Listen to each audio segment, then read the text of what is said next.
Arsenal arrive at a crossroads barely a week into a fixture that could define momentum for the run ahead.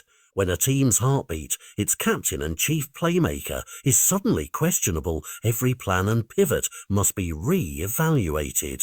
Martin Ødegaard's early withdrawal against Leeds set alarm bells ringing for supporters who know how much Arsenal lean on his ability to control tempo, thread passes and steady a young side when games get chaotic. The initial scare was genuine. The sight of a captain leaving the field early always sends a chill through the camp, but follow-up scans and medical checks have offered a sliver of hope. This looks like a less severe setback than first feared. That green shoot of optimism, however, comes with two heavy caveats. Ødegaard has not yet returned to full training, and Arteta will not gamble until he sees how the captain reacts in those final sessions. When a manager says, "We'll have to wait and see," what he's really saying is that weeks of preparation can hinge on a single morning's feedback. If Ødegaard steps out at Anfield in the starting 11, Arsenal's approach can be ambitious.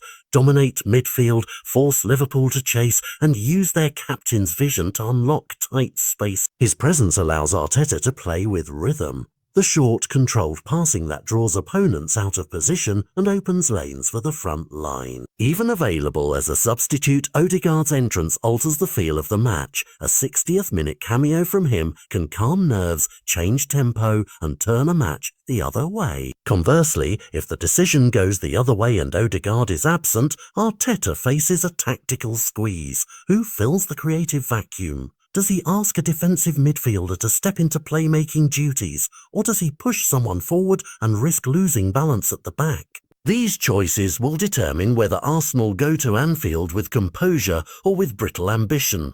There's also the managerial calculus to consider. Risking a key player in a hostile stadium carries reputational as well as physical consequences. Arteta must balance short-term gain against the risk of aggravating an injury that could cost weeks or months. For fans and neutrals alike, the subplot is irresistible, a captain's grit versus the cold arithmetic of sports medicine. Beyond the pitch, Ødegaard's availability affects locker room morale and the public narrative around Arsenal's title credentials. Having your leader out on a big stage like Anfield sends a message that ripples through media and the dressing room.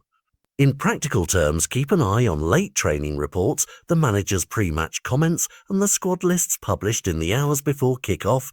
They will reveal whether Arsenal are placing a bet on the captain or preparing Plan B. Whatever Arteta decides, the outcome will shape not only Saturday's result, but the tone of Arsenal's campaign in the weeks to come, because sometimes a single fitness update is less about one match and more about the direction a team takes when tested under pressure.